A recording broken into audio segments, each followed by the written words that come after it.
final error, as I mentioned here, is indeed the viciousness of socialism. And I mean this actually very specifically.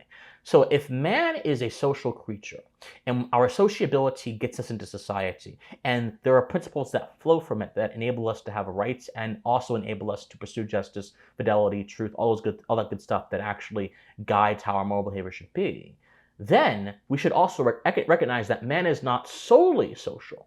He also has lower passions and appetites that go against his sociability. He has anger. He has passions that can be unchecked and lead him into blind rages. Just look at what happens whenever a sports team wins. You see American cities going up in flames and blind rages. He has sometimes desires to lie. He has vengeful desires. There are a lot of vicious stuff in our nature that takes us away from the ability to be good people, to be rightfully ordered people, and to be in society. There are things that injure the nature of society and injure our own moral selves.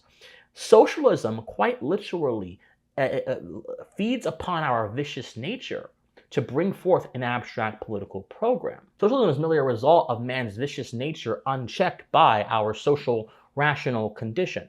So if we are fitted for society by nature as we are, we must constantly ward off envy towards others, or else we won't be able to be just. We must constantly ward off resentment, or won't be able to be beneficent, won't be able to have charitability towards our neighbor, won't be able to have fidelity or trust. We must ward off antagonism, or won't be able to cooperate. We must ward off all these things and theories built off of them that happen to infect our mind when we embrace them.